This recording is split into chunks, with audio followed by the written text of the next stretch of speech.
लाओ जरा कुछ इनसे पूछते हैं भाई, जो आपने हाइट पे ले आए हैं सांस उखड़ गया, ये क्या चीज़ है?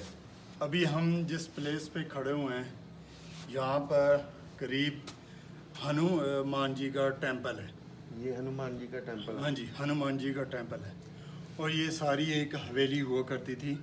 हाँ बिल्कुल। आज से 10,000 साल कबल एक रिसर्च के मुताबिक ये सारी जगह दरिया के अंदर थी। ये वाली? जी। अच्छा। फिर बाद में मतलब नमूदार हुई और ये जो पत्थर है जी जी, ये समंदरी पत्थर है। अच्छा।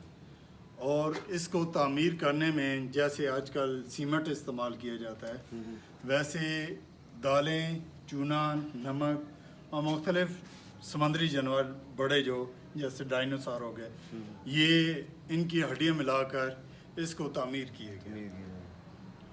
दीवारें 18 से 22 इंच तक मोटी हैं और बिल्डिंग इसलिए अभी तक कायम दायम है।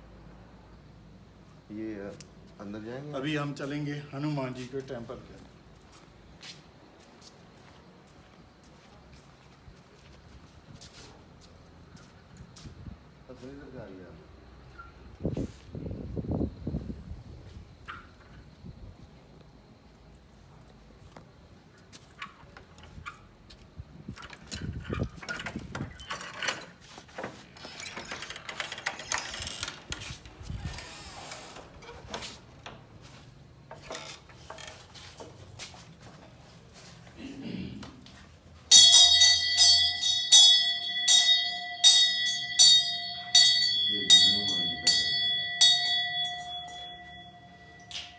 ये हनुमान जी का टेंपल है।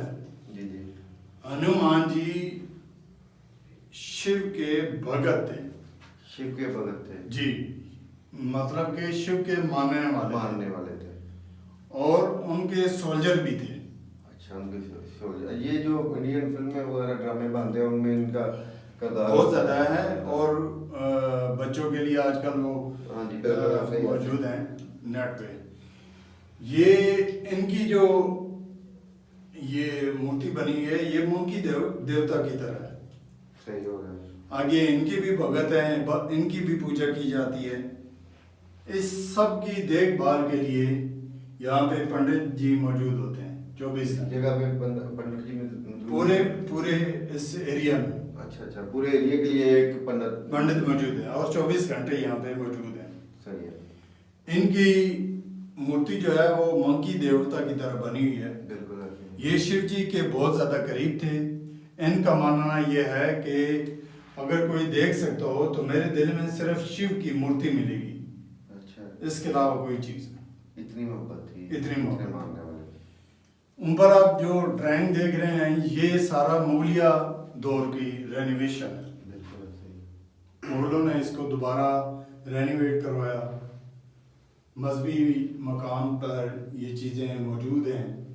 बस ये जो इनका एलिफेंट और बाकी चीज़ें बनी हैं ये नहीं है, बाकी बनी है। अभी ये मुल्तानी आर्ट्स में जो है ना वो इसको दोबारा एक किस्म का अपडेट कर कह रही है, कुछ भी कह रहे हैं वो कर दिए।